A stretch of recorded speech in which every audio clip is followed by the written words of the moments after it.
4 divisions, 4 hosts, all battling it out for the Holy Grail of the American Hockey League, the Calder Cup. This is the Holy GrAHL Podcast with Andrew Rinaldi, Deana Weinheimer, Jeremy Paul, Michael Liu, and Zach Powell.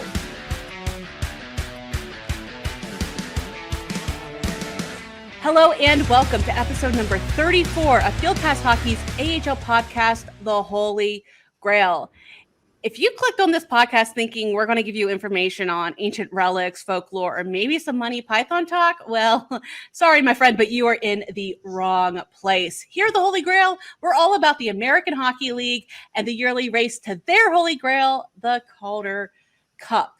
Now, normally we kick off the show with, introductions, get into some news, but very rarely do we have big internal news here, and we have got a slew of it. Everything from promotions to beat changes to a new co-host here, a familiar face, but he's kind of upgrading, I guess, to join us full-time here. So on Monday, there were some big changes announced here at Field Pass Hockey, and we need to make it podcast official. So we're going to start here with a big congrats to my friend here, Andrew Rinaldi, who has been promoted to AHL Editor. So congratulations, Andrew. That position actually was vacated by me as I'm moving up into a managing editor role. Plus, I am going to be leaving the Cleveland Monsters beat after 3 seasons to focus more on writing features and providing news coverage across the entire league to make sure that all teams have representation on our site.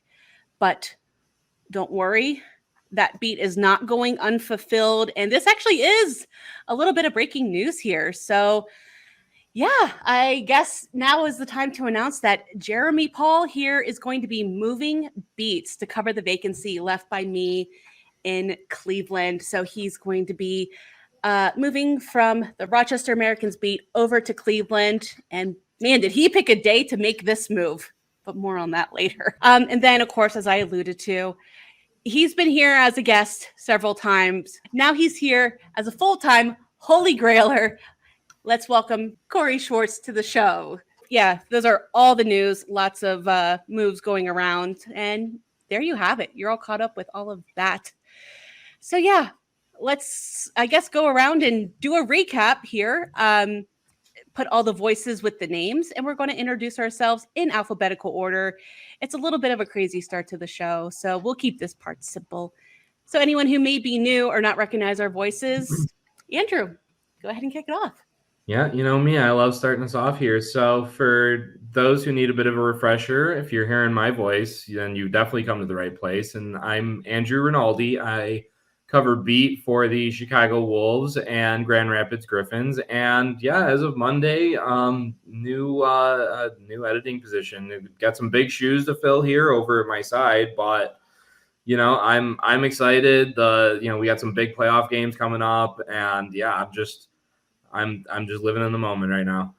Hey, I'm the new face. I'm Corey Swartz. I cover the Hershey Bears in the Atlantic, basically almost all the Atlantic Division at this point. Here for Field Pass.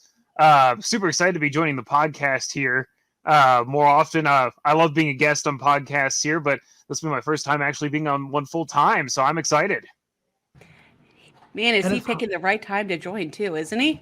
Correct. I was just getting ready to say, what a time to join this crazy group of people. But what's going on? Oh, no, I just jumped over you, Deana. I'm like, terrible with the alphabetical order. No, go be my guest. He kicked me out of the beat, and now he's kicking me out of my spot on the introduction. I mean, come on. Wow. No. And then, hey, guys, Deana Weinheimer, the newest managing editor, I guess, at Field Pass Hockey, and your AHL, I guess, reporter at large, trailing end of the 3rd season here, and I am so ready to talk about some conference finals action here. No doubt. And what's going on, everyone? My name is Jeremy Paul. I am wrapping up my first season with Field Pass Hockey, finishing up some coverage for the Rochester Americans before I hop over, like Deana said, to the Cleveland Monsters beat, which I couldn't be more excited for. That's such an incredible market, and it's a market that has a lot of potential because of one that's sitting right here in the corner of our screen with Deana Weinheimer. So similar to Andrew, I've got some pretty big shoes to fill. But also just like mad congrats to the two of you. I could not think of two better people to be getting these lovely promotions than you two, and working with you all this year has been the highlight of my experience at Field Pass. And so major kudos to you two. Oh, you're going to make me blush. No, I do appreciate it very much. Thank you. Anytime. I'm gonna wipe away a couple tears, and then let's say, hey, we got some, news to cover here. So you do. Unfortunately, a little bit of sad news coming out of the Rochester Americans, and Jeremy does have more on that story. Yeah, so on Tuesday, the Americans announced the passing of Amerks Hall of Famer and former team captain Larry Hillman. He passed away on June 3rd at the age of 85. The defenseman played parts of 6 seasons, the 61-62 season, and then from 1963 to 1968 with the Amerks, scoring 14 goals, 108 assists for 122 points in 169 games, and he currently ranks 13th on the team's all-time points list for defensemen. Hillman helped the Amerks win their first Calder Cup in 64-65 as the team's captain, while also earning first-team AHL All-Star honors that season. In fact, that championship was the second of 10 he would win during his 24-year professional career, including 22 as a player and 2 as a head coach. To go along with 1 Calder Cup, he won 6 Stanley Cups in 1955, 62, 63, and 64, 67, and 69. 2 Avco Cups in 1977, 1978, and was part of a 3rd Western Hockey Association title in 1979. He also holds 2 places in Stanley Cup history as the youngest player to have his name engraved on the cup, 18 years, 2 months, and 9 days, and is the first player to win cups with 3 different organizations. Along with 791 games in the NHL, Hillman spent 319 in the AHL, appearing in games with the Rochester Americans, Buffalo Bisons, Providence Reds, and Springfield Indians. In 1959, 1960, with Providence, he won the league's Eddie Shore Award as the top defenseman and was a first-team All-Star. Hillman was inducted into the Amerks Hall of Fame on March 27, 2009, becoming the 45th member of the prestigious club. The entire FPH organization extends our heartfelt condolences to the Amerks and Hillman's friends and family during this difficult time. I mean, those are records and those are numbers that we will never talk about again. Just absolutely uncanny. And to do it in so many different ways and in so many different places, guys. Some guys are just natural winners, and he sounds like one. I mean, just rattling off. The 60s were a very good time for him. I mean, it seemed like every possible calendar year there, he was winning one title or another. So, incredible accomplishments, even, looking back all these years later. And you're right, Jeremy. I mean, I think with player movement, the way that we've seen it in this modern day and age, I don't think we're ever going to see anything close, coming within that stratosphere, personally. Well, I guess one thing that's kind of neat whenever you're looking through all of his accomplishments, and then we talk about him being the youngest player to have his name engraved on the cup, again, at 18 years, 2 months, and 9 days. Unless current rules change, that record can never be broken, because right now the current NHL rules say that a player must be 18 by September 15th to be eligible to play in his rookie season. That, again, that's a record that can never be broken. So he has his place cemented in history in one way or another, possibly forever. All right, and then we're going to go ahead and move on to some coaching news. And we actually have our second head coach announcement of the postseason. Now, a couple weeks ago, we talked about the San Jose Sharks announcing that John McCarthy was being named as their head coach for their AHL affiliate Barracuda. But on Wednesday, the Columbus Blue Jackets announcing that Trent Vogelhuber would become the 7th coach in team history.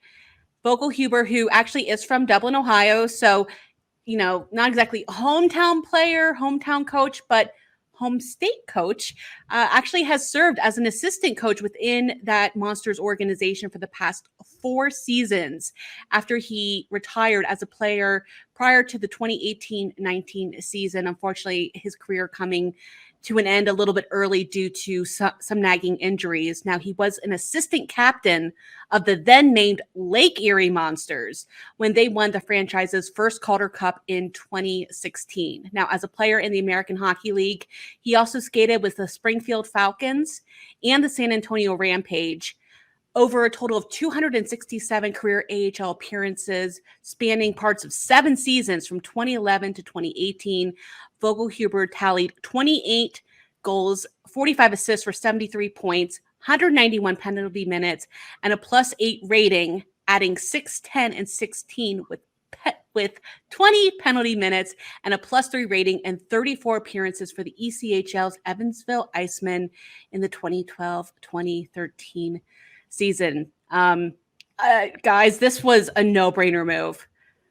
Anyone that covered Cleveland, anyone that followed the coverage of Cleveland, kind of saw this coming a mile away. Yeah, it was weeks ago, I think you said it for the first time. You were like, yeah, this is what's going to happen. And, I mean, it's no small achievement, right? I mean, for the 33-year-old out of Dublin, Ohio, I mean, one of the younger coaches in the league. He's somebody that Cleveland should cherish for a while because he's probably somebody who's going to get a chance at the bigger league at some point in time. At least I know, me being a Central Ohio guy myself, I'm kind of pulling for that for him. But nevertheless, I mean, a big move for the development of future Blue Jackets prospects. And I know that they're very happy to keep him in the organization. He is one of the most knowledgeable and passionate people when it comes to this sport. And he just exudes that. He loves talking about it, even whenever pressers were bad, they had a bad game. He was still so passionate about what he said. Some coaches tend to hold back a little bit in their pressers. He was never one to, mince words or anything. He told you exactly how he felt. If the team did bad, he'd share. We'd ask him why it went south. He'd share that too. But this is just another big step forward for Ohio professional hockey. I mean, Vogelhuber was the first Columbus area player ever drafted by the Columbus Blue Jackets. So that was a huge thing whenever that happened. And then to see him, kind of move through the ranks, even though he never got to play for the Blue Jackets on NHL ice, to be part of that organization and now to be in a coaching role, it's great, amazing news. I'm very proud of him, but I'm still waiting to hear where Mike Eaves is going to end up next. The last we heard, of course, Mike Eaves was the last head coach. And of course, he had to step away due to health reasons. But he told me that he does have some offers from the Blue Jackets for some non-bench roles. So we're waiting to see what all that entails if they found a match there. So stay tuned. That's going to be a story that Jeremy will be covering throughout the summer, I'm sure. Most definitely. And makes you wonder, Deana, who do you think that they stay in the organization to fill that assistant coach spot that will now be vacant? It seems like they've done it in the past.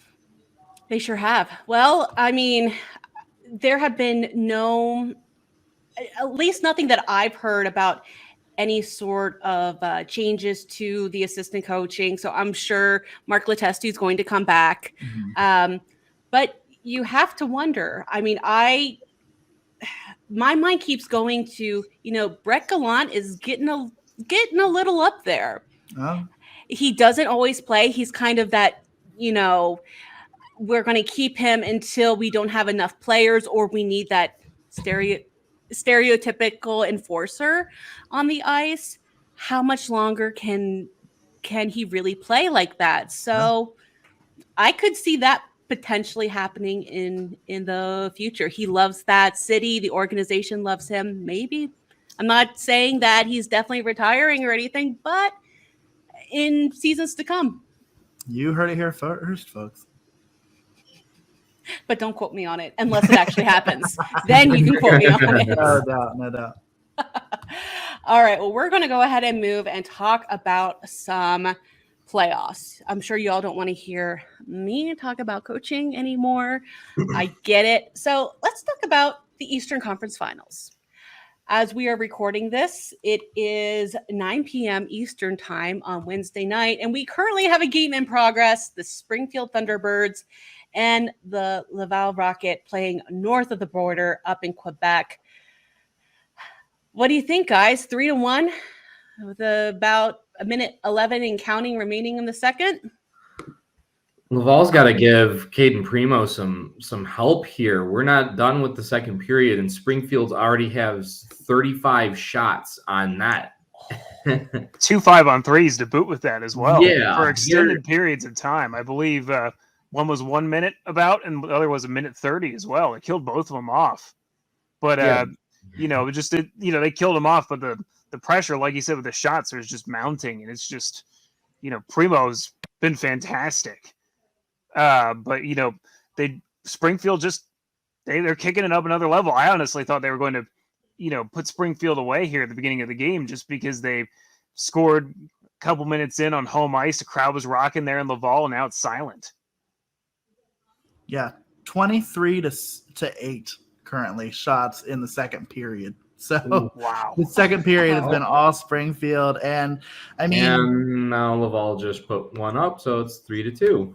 Sorry to cut you off there, Jeremy. No. I mean, this game, it's one that is going to keep on going this way, it seems like right now. I mean, both teams, granted, Laval hasn't gotten to where they are in this postseason by putting up huge numbers over and over again. And in a series where, like we've talked about, the goaltending is just so good.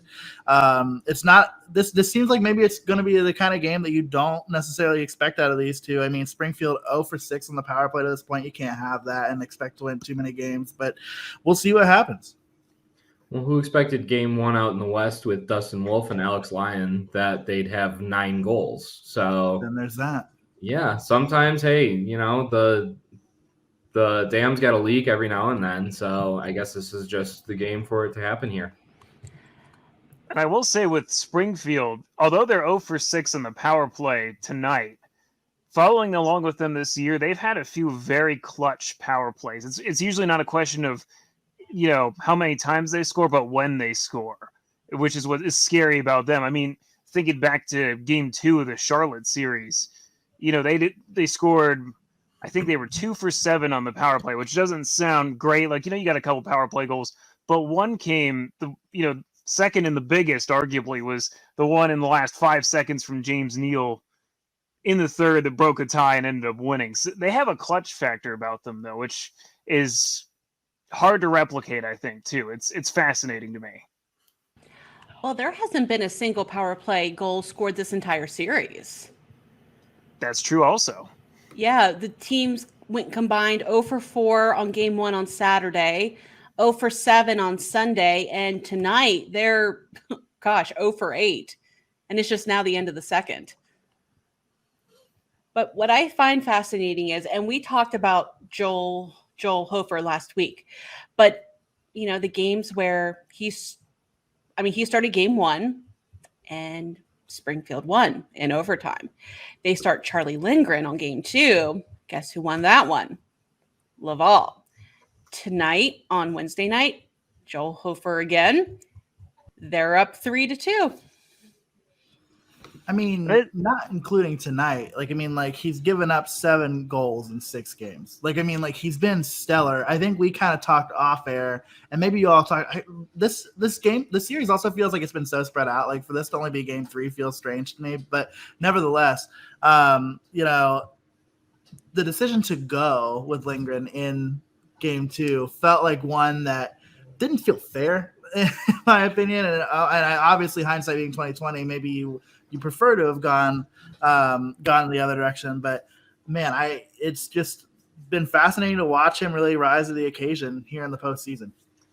The other thing that's fascinating about Springfield is they have confidence in both their goaltenders, and it's really something I don't know that too many other teams quite have in the same way with their goalies. They did this back in the Wilkes-Barre series as well. They played a set of back-to-backs, and that was the game that Hofer got in and scored his goal. Was a back-to-back set of games there too. So it's fascinating because when that came up in the scheduling, I'm like, I wonder if Springfield's going to rotate their goalies. And, I don't know that it was necessarily Lindgren's fault that they, lost that game. But, you think to himself, he's been out, now backing up and not really getting into game action for a little bit too. So I think it was a little bit of coming back for him as well.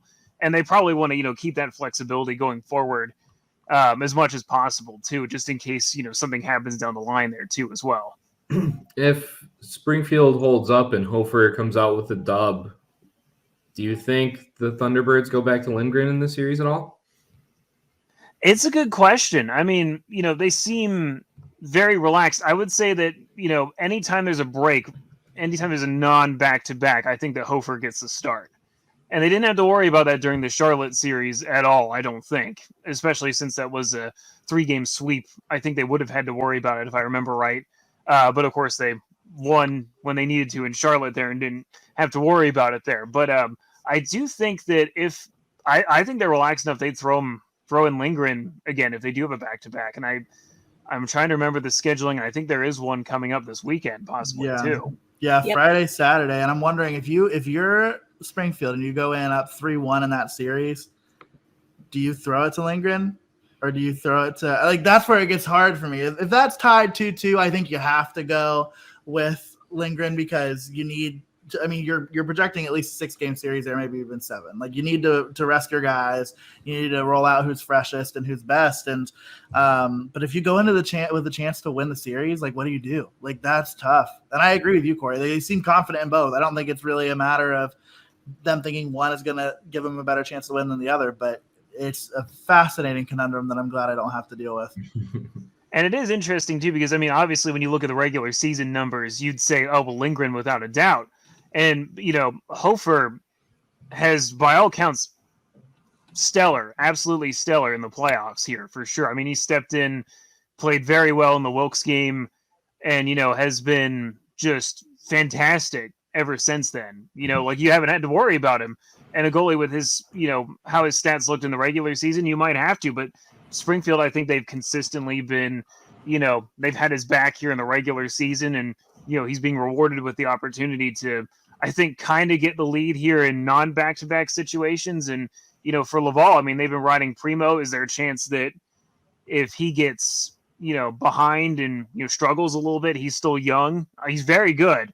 I have, total confidence in him that it's going to be tight as a result of him being in net. But, I think it's going to be an interesting test for sure. You think of being in and, being in a flow versus just the total confidence and support those two guys give each other, it seems. You got to wonder what that's going to do, because as I'm looking forward to the schedule and I rethink about my last question, they're going to have 3 games in 4 nights if it goes to 6, because they play Friday, Saturday, then they turn right around and they cross the border and then play on Monday, because I know Chicago Stockton also has that Friday, Saturday, but if you have to go back to Chicago, that game's not till Tuesday. So at least there's that extra day of rest. And if you're Laval, and I don't want to say you're handcuffed to Primo, but you're pretty much dedicated to riding the hot goalie at this point. Is that going to be an issue for them as they hit down the stretch there? That's that's tough. If you're Springfield, you at least have the option of, if we're up and we're feeling good, we can give Lindgren a look, keep him in game speed, keep Hofer fresh if it needs to be decided in 6 or 7.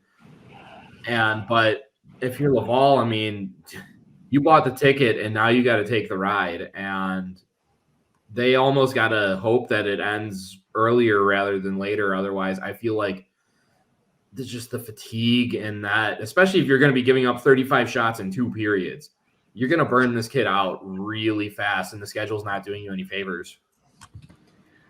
No, and I remember, I think we talked about it on the show when Bennington got hurt up in St. Louis. We were like, man, that sucks for Springfield. Springfield's so screwed. We were like, this is so bad. Lindgren's going to have to go back up. And it's just like, yeah, no, that's not at all the reality. I think it's one of those good old Holy GrAHL jinxes that we had. But, man, it's just been fascinating to watch. It is interesting too. I was looking at the stats on this one, and it did look like Laval went to Kevin Poulin, their backup goaltender, at one point, seemed like he had a rough game just based on the stats. Obviously stats are, gave up 4 goals and he lost, the one start that he had type of thing, went back to Primo, and they just haven't gone back since. And I think when you have that confidence that Springfield has in both their goalies, and they both rotated through enough times, and, almost, I'd have to go and look at the stats on this one, but, almost an equal workload, it seems like, with, obviously Hofer getting the majority since Lindgren just missed basically an entire round. It's just such an interesting contrast between the two teams in that regard as well, for sure.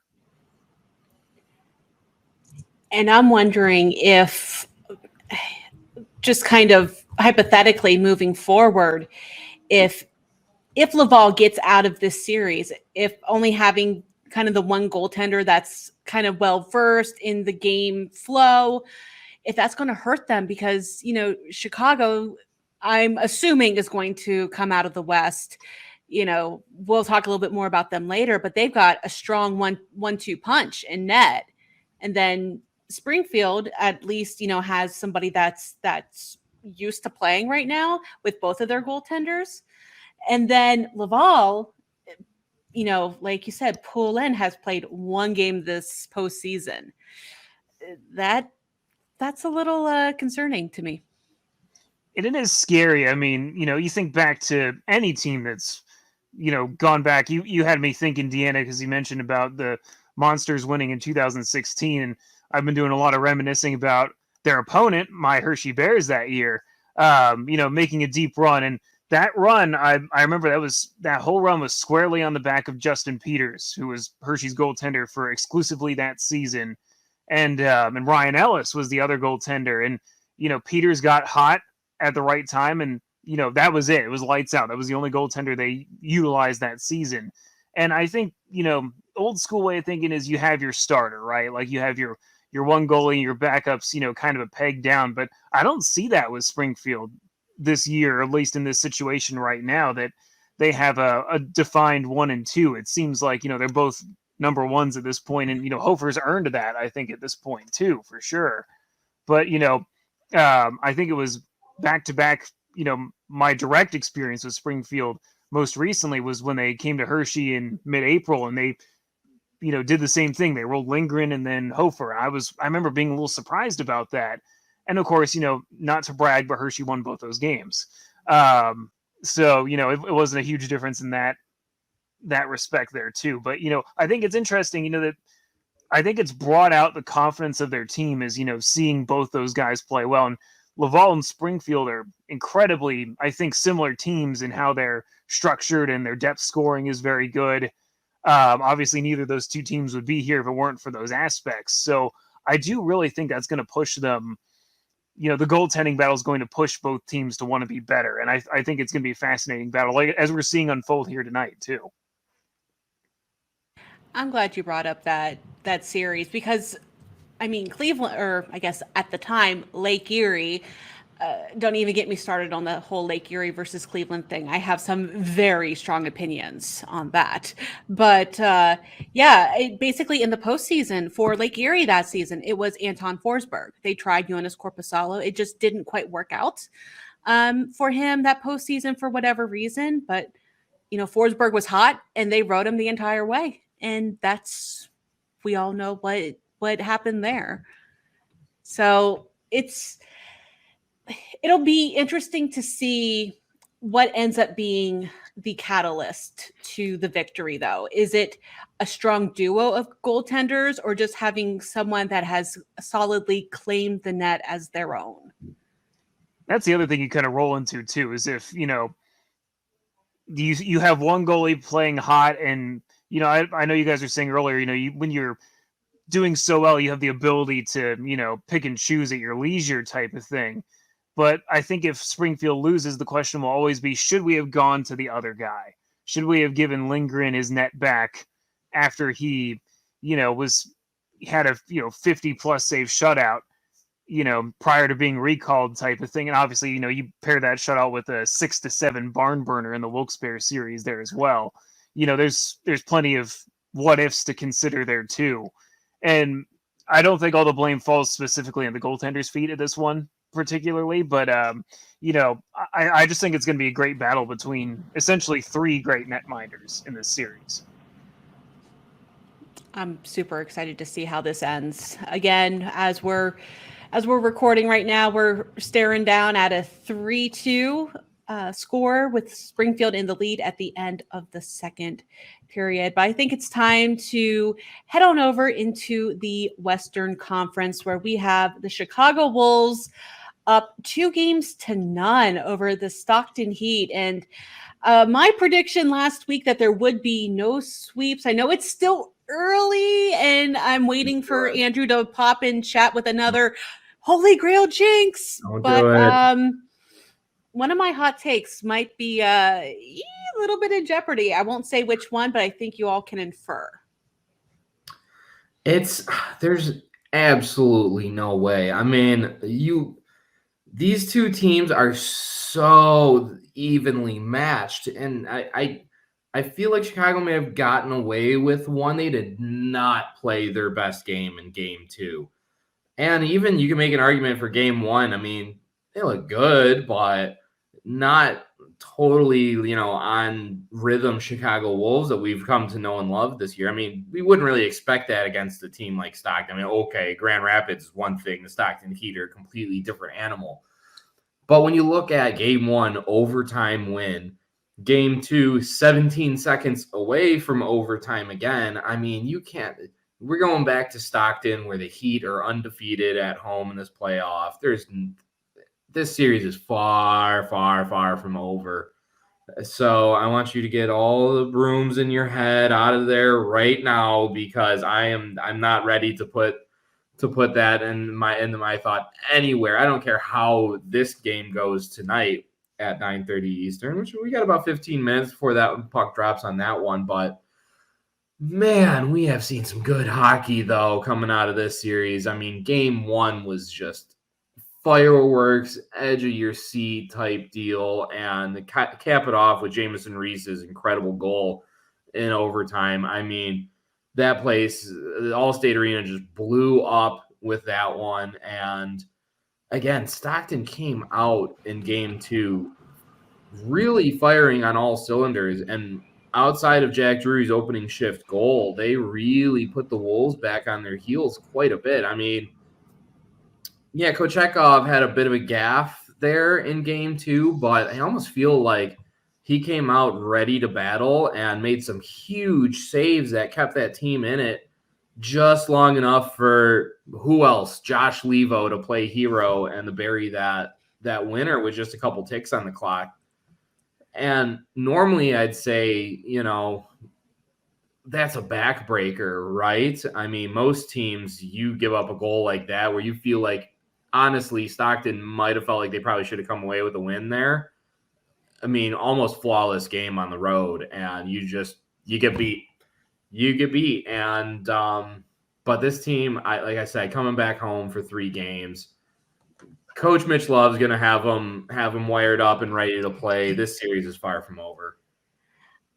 If you want to see just joy personified on film, go back and watch the celebration from that overtime game winner.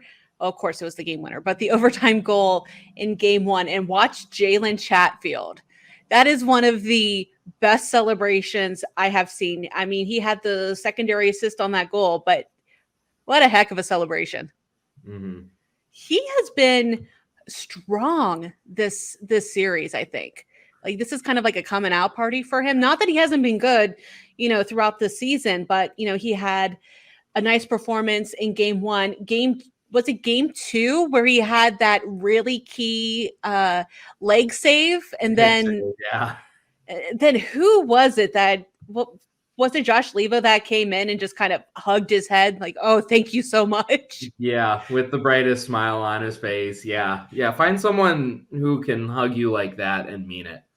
I mean, yeah, you've seen why the Carolina organization is just absolutely in love with Jalen Chatfield's game. I mean, right, in overtime in game 1, he circles around the entire zone to create the space open for Richard Panik's shot that eventually would be gobbled up by Jamison Reese, and that's that.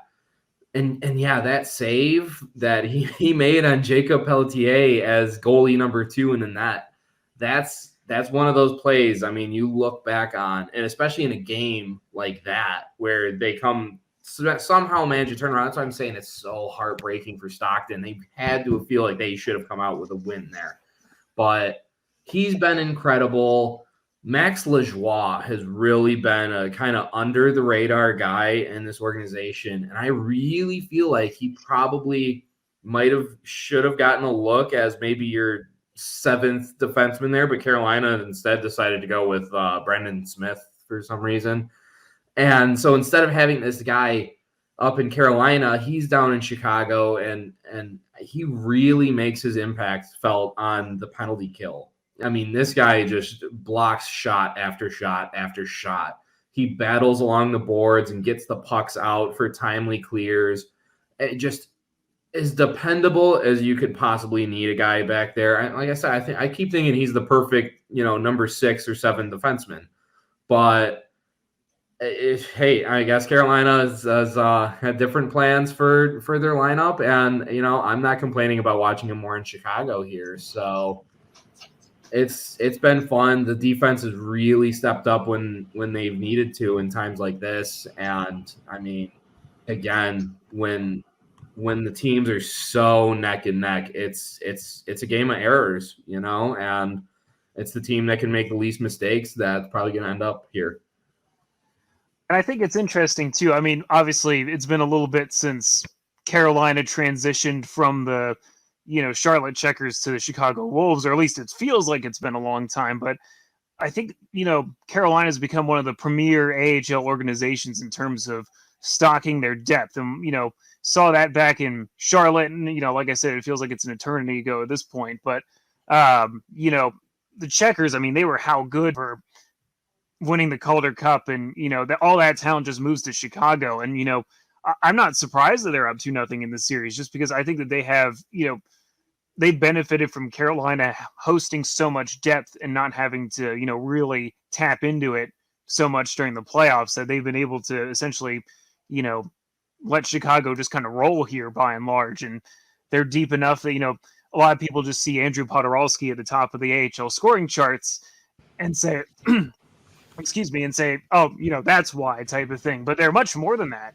for sure. And, it's showing. I think they just have the depth and the character that they can use to pull away. I mean, that overtime goal you guys mentioned earlier is a great example of that. No, yeah. And that's right. People will look and see Podorowski doing what he did all season and be like, oh, it's no surprise there. But when you come out with your first line center, you got Andrew Podorowski. He goes off to the bench. Jack Drury comes on. Jack Drury steps off the bench, and your third line center is Vasily Ponomarev. It was just an incredible 2-way young center who's only getting better as he plays more games and gets more experience in this league. You're right. Carolina's organizational depth has really been hallmarked since Charlotte won the Calder Cup. Chicago dominated last year when I was on the beat, and now here they are again. And I mean, if you would have told me that Chicago would be up 2-0 in the series and Andrew Podorowski only had 1 assist, I mean, if you're not as focused in, a lot of people would have been like, okay, you're kind of crazy with that kind of thought. But honestly, the top line for that team hasn't really been going. I mean, the Drury line, the Josh Levo, oh my Lord, he has been on fire this whole postseason. He's got at least 1 point in every game, and he's a goal scoring machine. And it's really just the fact that they can have all these bright young players like Drury, Reese, Ponomarev, Noel Gunler, and you can complement that with the veterans like Stefan Nason or Josh Levo, and these guys that have been around the block and know how to win.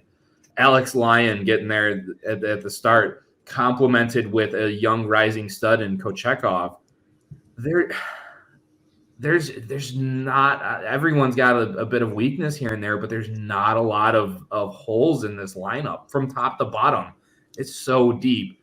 And it's why they're able to not play their best game, but still come out with wins, even against a Stockton team. To your point, though, Andrew, like that's why what Deana says about like the potential of Chicago finding a way to knock us off in 4 or 5, like, is because what happens when that first line gets going? Yeah, like, it's going to be. And I'm always happy to see my guy Alex Lyon thrive after, being in Lehigh Valley for so long.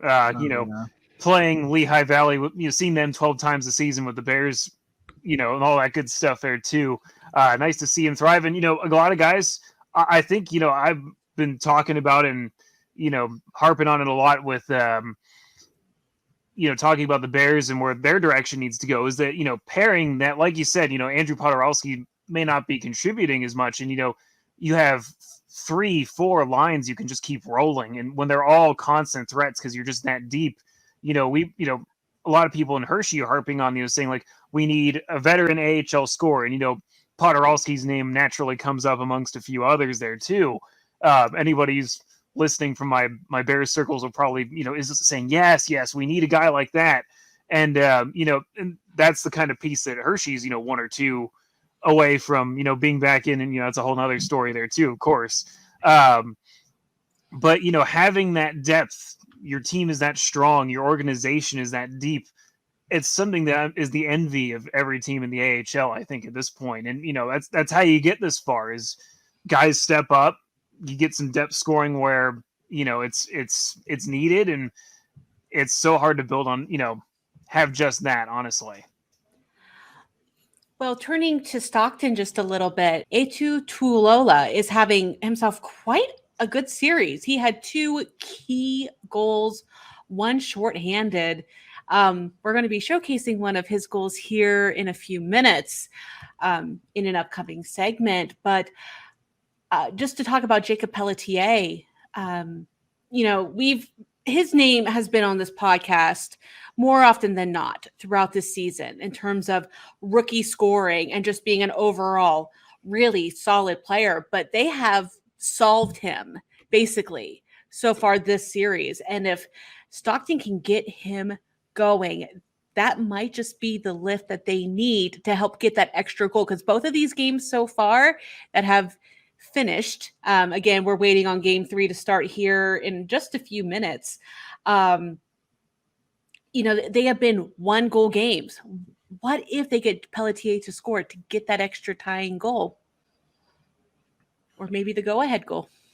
Yeah, and he's not a guy that you're going to keep quiet for very long. So I think that, again, that kind of shows that, this Wolves team defensively has been fantastic. But right, Pelletier he's kind of got to, I don't want to say step it up because, again, if it wasn't for Jalen Chatfield, well, we're talking a little different here tonight. But I think, Stockton's got to kind of, I don't know that you change a whole lot of the way you play. You hope for a couple bounces here and there. And I think they need to follow Tuulola's example because he's got a couple goals in this series. And both of them are just dirt ugly goals. They were the first one. He kind of caught Alex Lyon cheating to come play the puck. He got caught in no man's land trying to get back to his net. And Tuulola just fired at his pad and it bounced off the inside of his pad and goes in. And 1-on-3 shorthanded, he throws a puck on net that bounces off Kochekov's blocker and it goes into the net. So, Stockton's kind of already followed this ethos a little bit by just firing from wherever it feels good. A shot on net's never a bad play. That rings true in, D League, beer league. It rings true at the NHL. A shot on net's really never a bad play. And, Tuulola's really lived that thought, and Stockton's just got to kind of keep firing, keep the pressure on the forecheck. I've really never seen Chicago this season kind of struggle with the pressure that the Heat have been able to put on them in their own end. And I think, you get home ice now, you get that last change, you get the fans behind you that can give you a little bit of a momentum boost because the Heat have been up in both of these games and Chicago's managed to find a way to fight back. So, just got to keep. I don't think Stockton's got to change a whole lot. I think they've looked really good, and again, far from over is this series. I'm going to give a quick scoring update on the game in progress real quick, and then I have a point to make about Stockton. But 35 seconds into the third period, Will Bitten with his second of the night to take it 4-2 Springfield. He's having a great playoff year, Will Bitten is. I mean, for a guy who I have to go and look at the stats on this one here again, but that's his 12th point of these playoffs, 12 points in 9 games. And I believe he's at a cumulative 33 for the season between Iowa and Springfield this season. That's pretty much 1/3 of the way towards matching his regular season output entirely. That's a fantastic postseason for him. Isn't it funny how the playoffs work sometimes? Like, you'll get these guys that aren't necessarily the highest producers in the regular season, and then come postseason, they're beasts, they're legends. Oh, it's absurd. I mean, you can not, again, we were talking about depth earlier. I mean, a lot of times it's not the guys you expect to score, that when they do score, it gives the whole team a lift. And, I think with Will Bitten, I was just looking at his highlight of that goal. It was a little bit of an unintentional goal where he went to the net, got right in the goalie's face, and I think the puck just hit him and went in, type of thing on Primo. But that's what you got to do to beat a goalie like Primo. I think, to the earlier point of, shots on goal being the best play you could possibly make from any level type of thing. It's exactly what happened in that case, is that you got a pest like Will Bitten in front of the net. Puck goes in on him from a good shooter like Hugh McGing, and who got the primary assist on that goal.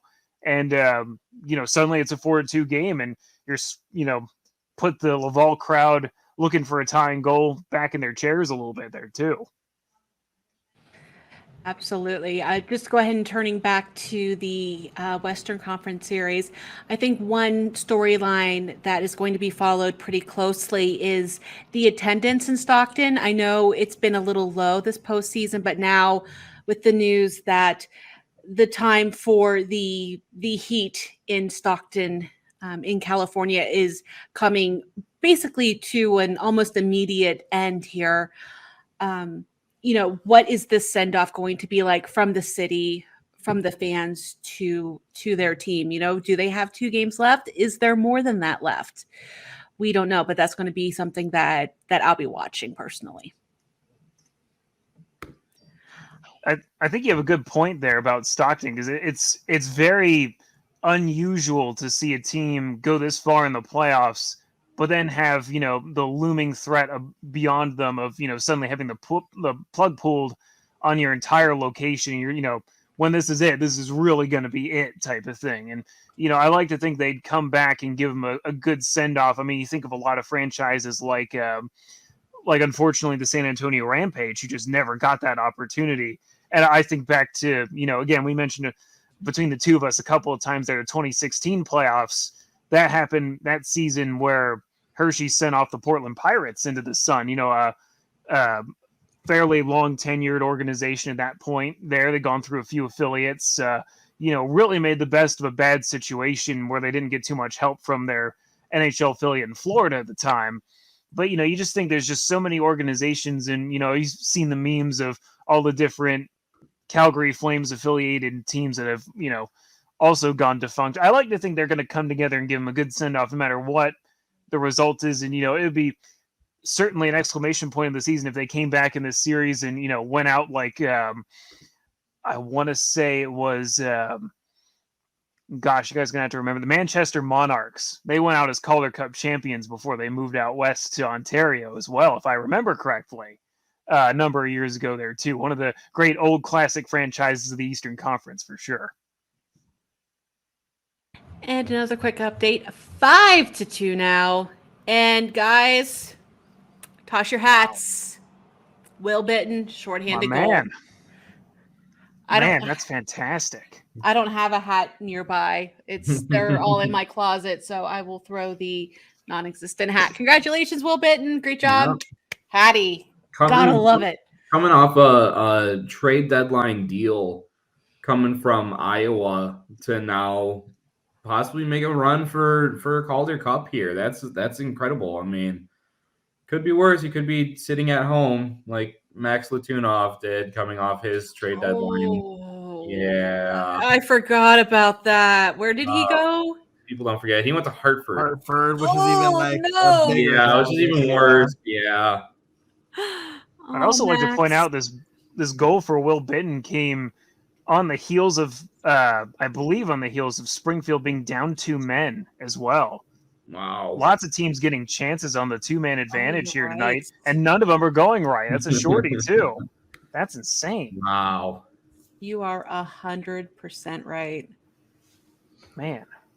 It looked like it was lengthy. I didn't get to see the whole thing, and my brain's trying to put together the 2 starting times for these. But another one of at least about a minute, I think, maybe a little less. I'm not sure. Wellness check on Deana is probably needed by now. Yes, Deana McFerrin, our other AHL editor and Laval correspondent. But I need to say, I have not been on Twitter. Corey, you get the gold star tonight. He's sitting here doing the podcast with us and doing live tweets. Come on. I do this at Bears games too all the time. I'm there going up and down and up. You probably have seen me bobbing up and down, and that's because I'm clipping the goals and trying. Apparently, they just decided to save all their goal scoring for when we started our podcast. It was 1-1 when we started recording here, and now it's 5-2. And I've been trying to get a hold of all these here, but they wanted to make sure we had the content. I do. I was going to say I do the same thing at Bears games where I'm there, trying to keep an eye on both there. And usually, the Bears offense was hard enough to come by that you could be like, all right, we got this goal. I'm going to record it here, that sort of thing. But it's fun. It's multitasking. They say that men can't multitask as well. I'm trying to change that reputation. And I'm over here challenging you with that reputation. I'm the one you're working against. I'm the poor multitasker over here. I'm not a good multitasker either. It's only when it comes to hockey I'm good at multitasking. You have my respect. All right. Well, we're going to go ahead and if nobody has any more thoughts, last call on opinions for these 2 series. Going once, going twice. We're going to move on. All right. Well, I don't know if Andrew exactly wants us to move on because it's going to the oof of the week. Now, this one didn't end up truly impacting the outcome of the game. Well, it's more of a funny type goal, one of those fluky goals where Pyotr Kochetkov thought he had the blocker save, but not so much. Take a look. Now this was a sharp area for the Wolves. In fact, this won them the game a couple of nights back. Look out, short-handed shot, they score! Second short-handed goal for Stockton. They tie the game at 1. If that oof had a noise, to me it's bloop. I'm just so much happier that I can laugh about that now. I'm sure. Because at the time, I was that one hurts because Pyotr he's been up in Carolina, but other than when Ranta wasn't 100%, he's just kind of been chewing gum, riding the pine, waiting for his opportunity while Alex Lyons really solidified his crease down here in Chicago. So now that with Carolina out of the playoffs, Kochetkov's back in a Wolves uniform where he always belongs, and that was a rough one to start the game off there, and really kind of I don't want to say parallels, but really highlights the differences and the adjustments that Stockton made in that series. In game 1, Chicago went 3 for 3 on the power play. They were deadly. In game 2, they couldn't enter the zone if they had a wide open lane. And Stockton just really, crowded it up and got a shorty out of it. A shorty that Pyotr would likely want to have back, I'm pretty sure. I mean, just puck physics, what? Puck physics who? I mean, what is that? He just puts the blocker up, it kind of hits, and instead of, I mean, you would expect it to kind of ricochet back out, but it just goes in a rainbow arc over him. What happened? It was a very EA Sports type of goal. Yes. Absolutely. That's a great point. So that's exactly what it looks like. Yeah. I played too many of those EA games. is going to use that and point it out and like, see, our gameplay is not broken. Yeah, hockey's broken, not our games. True. Yeah. We've had that discussion before about hockey's just weird sometimes. Quite.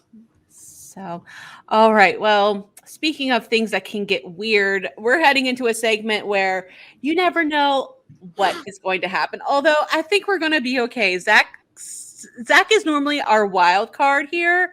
And unfortunately, his internet's out. So he was not able to join us, but we're heading into, you probably guessed it, the swipe left or swipe right segment. The time of the show where my lovely co-hosts here are going to offer up their hot takes for this week, and then we're all going to vote on it. If we don't like it, swipe left. If we like what they have to say, swipe right. And then once a month, we get a super swipe up if we really agree. Now, I'm going to throw a little bit of a wild card in here. And since it's Corey's first episode as a full-time member of the Holy GrAHL crew, I'm going to let him offer his take up first. Well, thank you. I appreciate that. My hot take has been both proven and disproven in the span of the time we've been on this podcast here, but I'm talking about my guy, Caden Primo. I was just seeing a clip of his dad, Keith, who was, it was a brilliant Philadelphia Flyers forward. I got the shirt on and everything to go along with that back in the day when I was growing up. Scored a bunch of really great goals back in the 2004 playoffs, especially, and no one can forget the 5 overtime winner he had back in the day. But it feels surreal to see his son playing in the AHL right now for Laval, and he's been fantastic. But of course, obviously, like I said, we've been simultaneously proven that with, Laval facing 23 shots in just the second period of tonight's game here. But I think he's going to be a difference maker in this series. We already talked about the goaltending matchup between the series at length here, of course. So I'm not going to go over anything we already know. But, I remember seeing him play for the first time in person, of course, back in December when Laval visited Hershey for the lone time this season. And being like, man, again, a surreal moment to see this guy's son that I, respect a lot playing. And, he's been great in this series, in this playoff especially. I think he's a big reason why Laval gets this far. And, how long is it going to be before he's up in Montreal in the NHL ranks? I hope it's not long, honestly. This is your daily reminder that the Detroit Red Wings drafted Keith Primo over Jaromir Jagr. That's your added oof of the week. Almost. Are you sure you want to talk about it, or are you good? Yeah, no, I'm all set. Thanks. Yeah, I think I voiced my concerns on this earlier that, that condensed schedule as you head into games 4, 5, and 6.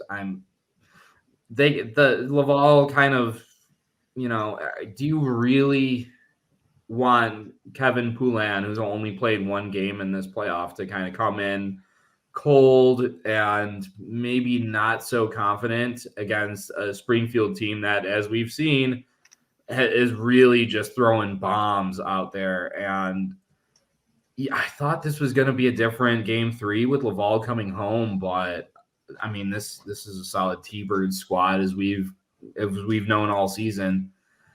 But I'm still going to swipe right on it because, I mean, this team's they've got their ride or die in Caden Primo, and he's the hot hand. He's the guy who's led them here. He's the guy who's going to carry them to wherever it's going to be. I mean, that's kind of the literal definition of a ride or die. So, yeah, I'm swiping right on it. I'd also argue that Laval's road to get to this point has been slightly harder than Springfield's. I mean, obviously, Laval dealt them their first ever loss of the playoffs and first loss in almost, like a month and a half, I guess, at this point, dating back to the regular season. Whereas, Primo's been in net made a few big saves for Laval and, some key situations here. And obviously, Springfield's tandem has been just as good, if not, obviously you could argue even better than most goaltenders in the league at this point. But, I think that Primo's been battle tested. I mean, you think of so many clutch overtime goals that they've had, a couple of really big ones, I think, especially in the Rochester series, if I remember right there too. And, like you said, he's a ride or die. And, Springfield's had that confidence in their tandem, but I think that, it's all in for Laval on Primo. I don't think he comes out at all in this series. And I think, if they bring it around here, I think he's going to be the reason why in a lot of ways. Yeah, no doubt. And I mean, coming from the guy who had to watch Caden Primo absolutely shut down the Rochester Americans in the first 2 games of that series, he's been great. Like, he's been really good for the Rocket this postseason. And I think that if we come out of this and the Rocket are, who advance to their consolation prize of either Stockton or Chicago, then, I mean, Caden Primo is going to have to be the story, right? Like, I think that has to be the truth of the matter. But I think, Corey, I've got to give you a right swipe because it's the first one. I need to make sure that you're feeling right at home. So I'm going to give you the right swipe. But part of me, I mean, like, to say that he will be the difference maker, it's gonna mean that he's gonna have to steal a few of these games from the T-Birds, and not to say he can't do it. I mean, we're talking about a 7-game series, and we're just talking about one that might be getting a little bit away from him. But we'll see. We'll see how this one all turns out.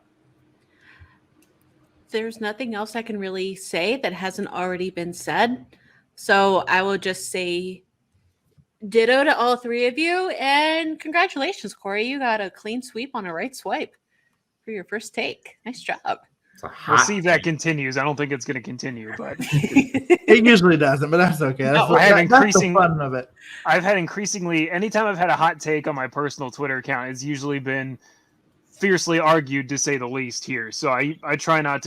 I always end up being controversial, even if I don't mean to be. Love it. You're going to fit right in here. Oh, absolutely. Well, we're going to go back to Andrew. And we'll let Jeremy finish up.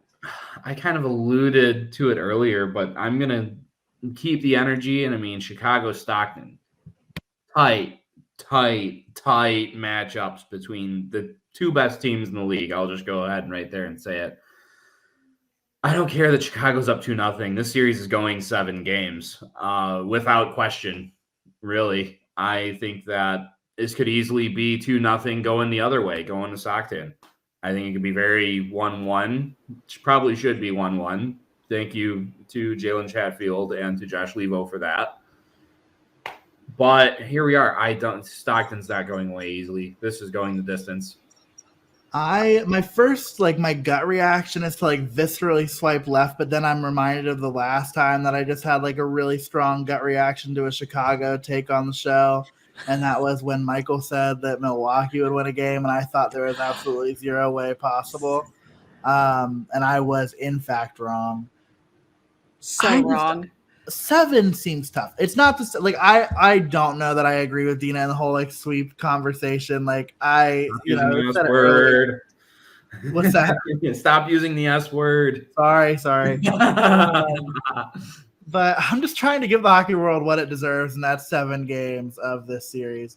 But I don't know. And I mean, I could even say that I could see Stockton winning it in 6. I mean, it could go either of those ways. I think the most likely scenario is that this one doesn't go 7, so I'm going to swipe left. I hate that I'm doing that because I just keep giving everybody more freezing cold takes to clip for the end of the year's show, but I'm swiping left. Ultimately, last week, I believe I said that there would not be any, and that both series would go the distance. I don't feel like contradicting myself just yet. So therefore, I'm going to have to right swipe on this one, because I do see where Stockton obviously has the firepower, has the capability to make this a 7 game series. So yeah, right swipe for me. I'd have to agree with that on the right swipe, because I think that it's, with this game, they've both been very close games. It reminds me a lot of the ongoing at this point New York Rangers and Tampa Bay Lightning series, where I think the home team is really going to have an edge in this one. And, that's got to be the mentality going into it is, if you're Stockton, you want to steal a game on the road and that didn't happen, but now you're going home in a rink you're very comfortable in, circumstances aside for Stockton, I think they come out and they give it their all here. And, I wouldn't be surprised if it's, 2 clutch goals the other way type of thing, or, a couple of big games and then, turn into a best of 3 and then just go from there. So I'm right with you on. I think it's going to be close all the way. And I believe it'll go 7 games, honestly. I don't think that I think that the home ice advantage means a lot in this series. And, if you're Stockton, your goal is to get down to a coin flip. I believe, well, you all guys will have to refresh my memory who has the home ice, but whoever has the home ice, does not have it. They just want to, they just got to win 1 game on the road, essentially. Yeah. And I mean, both 2 of Dustin Wolf's shutouts against the Eagles came at home. Although, as we talked about on the show, Stockton actually chose to take less home games against the Eagles than they did, which still to me is the weirdest thing I've ever heard in my entire life. So maybe the home ice mojo will follow them through to this series. But speaking of home ice, you all want to have these like really hot hockey takes, and I'm like, okay, yeah, great. Like I guess it's a hockey show or whatever.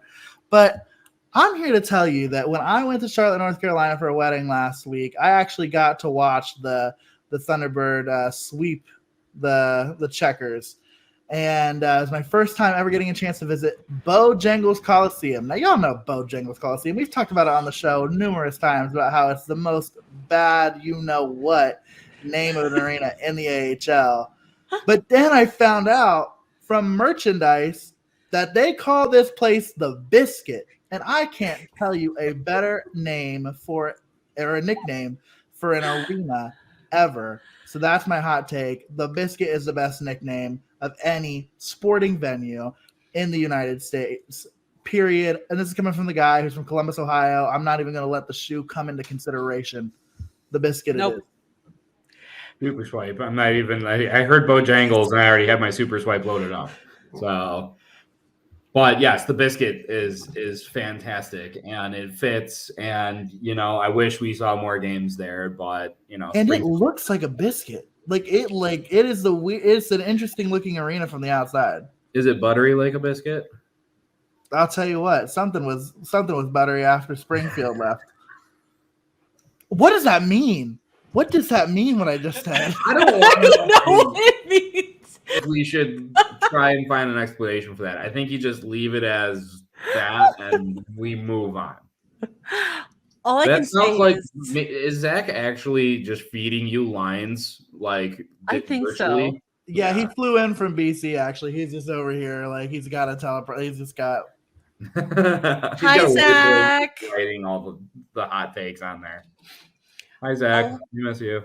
All I can say is okay, so Bojangles sells biscuit meals, okay? They have a Coliseum. That's nicknamed the Biscuit. There is a hockey team that plays in that Coliseum where sometimes the puck is known as the Biscuit. It's amazing. I love all of the entendres in there. It's amazing. I love it. I got a super swipe up. It's early in the month, but I don't care. I love the Bojangles Coliseum. Super swipe. I'm going to come at you guys. I'm still going to swipe right because any arena that's named a Coliseum is automatically more interesting. I will always say Cops Coliseum, where the Hamilton Bulldogs used to play, Coca-Cola Coliseum. It's just cooler if it's a Coliseum. But I'm only swiping right because I am a Bears fan. I've had enough of the Bojangles stuff going around there dating back to 2019. I'm still salty. I'm still not happy. The last time the Bears were down in Charlotte earlier this year, they had a nightmare of a travel situation trying to get out of there where bus companies bailed on them. They couldn't get a flight out of there.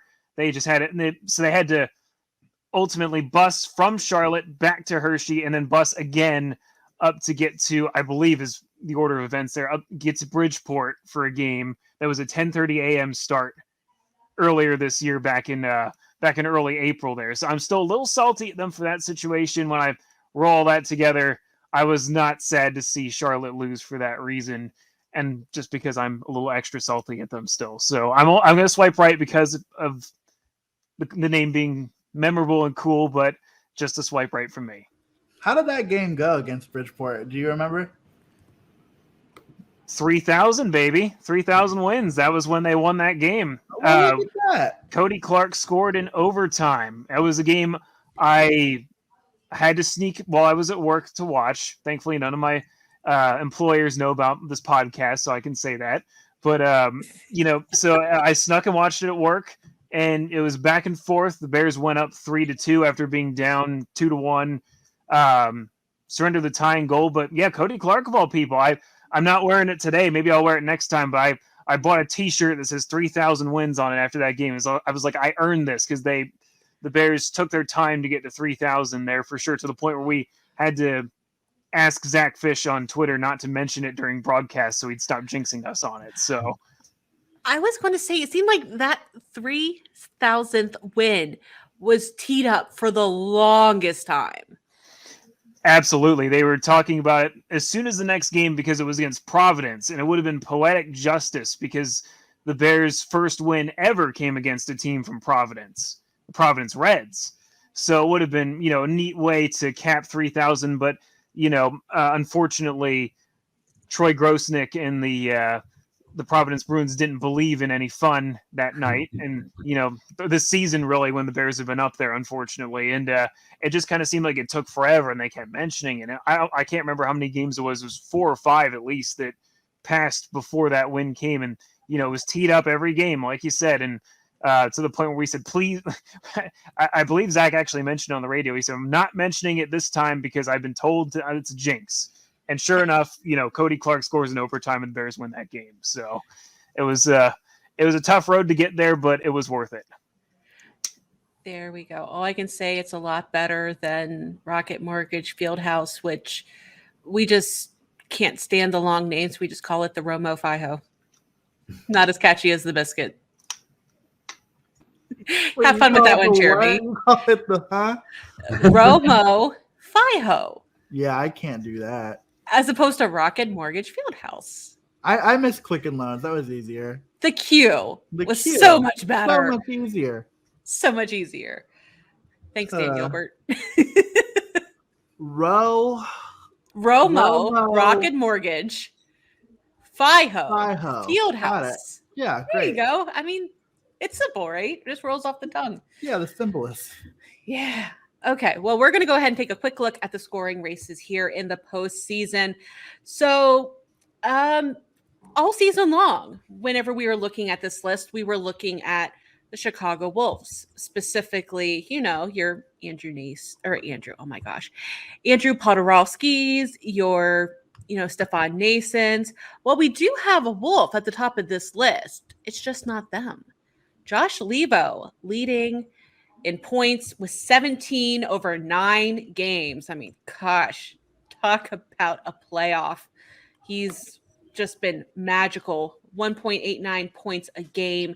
Following up behind him in 2 and 3 are Will Bitten, of course. To be honest, I don't know if this counts in his 3 goals tonight or not. Then Samanas they both have 13 in 9 games. And then coming in 4th and 5th, we have 2 of the Rochester Americans. Arttu Ruotsalainen with 12. Also JJ Peterka with 12. Rounding up the top 10, we have Jack Drury from Chicago, Danik Martel from Laval, Stefan Nason from Chicago, Peyton Krebs from Rochester, and Mackenzie McEachran from Springfield with 10. Looking at the goals, Josh Levo again, number 1 with 9. Arttu Ruotsalainen still in that number 2 spot with 8 goals. Then we have a whole slew of players with 7. Will Bitten, once again, I'm not sure if this counts his 3 for tonight or not. So he might be moving up on this list. Or he sounds like it does, just based on what I was seeing earlier. He was 12 earlier, then he scored the hat trick for points there. So I think that's current. Wonderful. That makes it even better.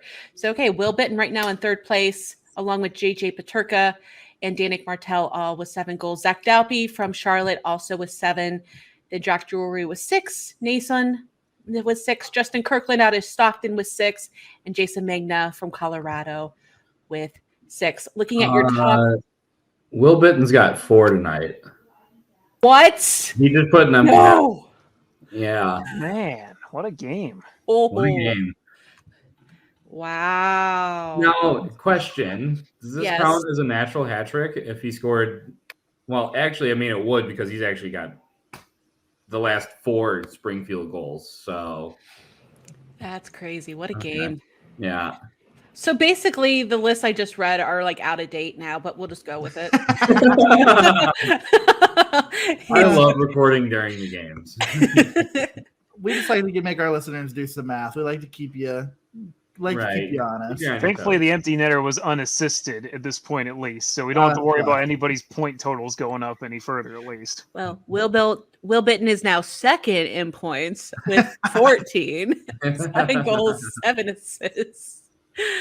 Oh goodness. Anyway, looking at your rookie scorers right now, JJ Peterka. Again, we talked about this kid all season long. Leads in the postseason in goals with Jack Drury in second. In points, same thing. They're both right up there with 12. But I have a feeling Jack Drury will be unseating him very soon. And then finally, we're going to look at the goaltenders. Looking at goals against average, Joe Hoffer, again out of Springfield, leading the pack with a 1.48. And as we always like to say, Matt Murray, no, not that Murray, the other Matt Murray from the Texas Stars in second with 1.52. And then Troy Grosenick from Providence with a 1.68.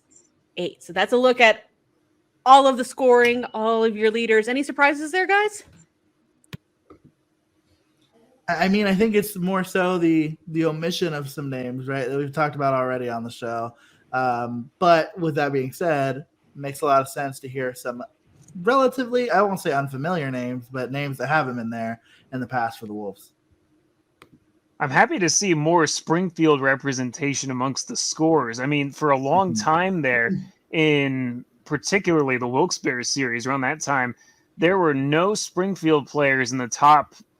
I mean, like ranking in the however far the AHL site tracks, I think 20 in terms of scoring, because their scoring was so spread, and that was even after their 7-6 barn burner with Wilkes-Barre, and I think it was Game 3 of that series there as well.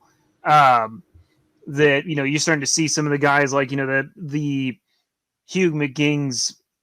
I'm trying to think of everybody that McEacher and obviously Will Bitten's a big one. Sam Manass, he's been great too. I mean, you can't say enough. I mean, I can't believe it's the first time I've thought to mention him in this show here as well. He's been fantastic this playoff year.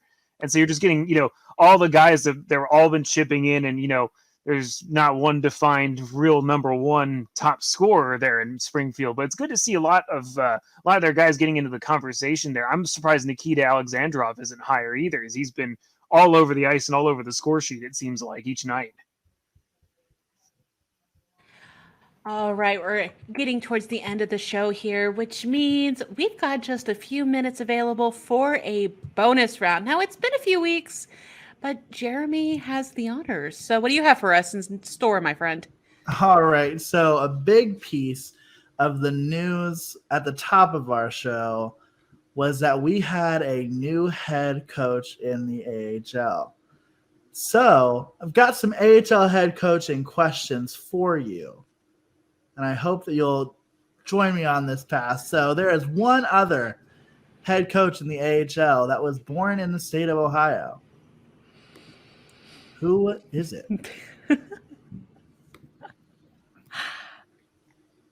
I have no idea.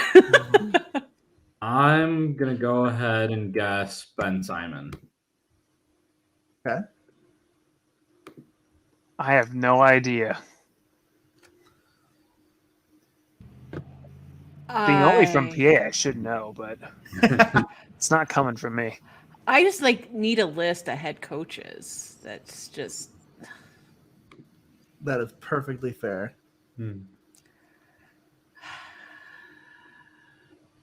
I have no idea. So the only other one that's coming to head is Greg Cronin out of Colorado. And I know that's probably not right, but he's the only other one I can think of. No, that is totally fine. So shout out to the newest editor of Field Pass Hockey's coverage of the AHL, Andrew Rinaldi. Going to come away with that answer. I've got one more question, though. Yeah, Ben Simon from Shaker Heights, Ohio. So there's that little tidbit for you. A lot of former AHL players serve as head coaches now. Again, predominantly Trent Vogelhuber, current Cleveland Monsters head coach. But one coach in the AHL has played in more AHL games than any other head coach in the AHL. Can you name who that person is? Ben Simon. He's just going to go for the sweep, isn't he? Well, I can appreciate the commitment to the beat. Yeah. No, he's my ride or die. What can I say?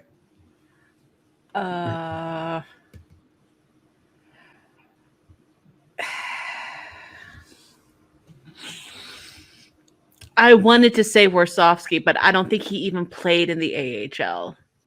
I'm thinking of his brother.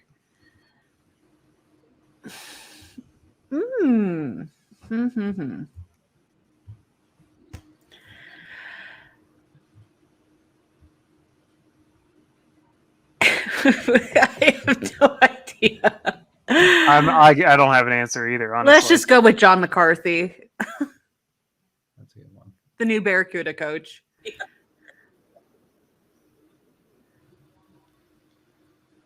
All right. So I think I'm back. I think I cut out for a second there, but I think I'm back to give you the answer. I think the suspense is over. Perfect. Okay. So unfortunately, it wasn't Ben Simon. I'm very sorry, Andrew. But you are still this week's winner. So congratulations. Get ready for next week. Get excited. It's Brent Thompson, head coach of the Bridgeport Islanders, played in 635 AHL games in his AHL career.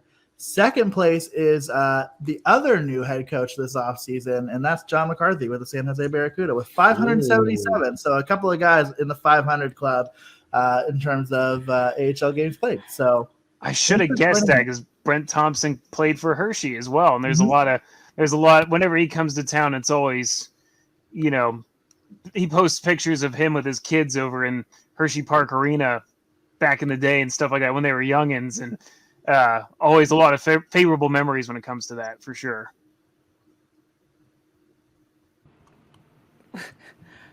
Well, the AHL.com is royally messing up right now.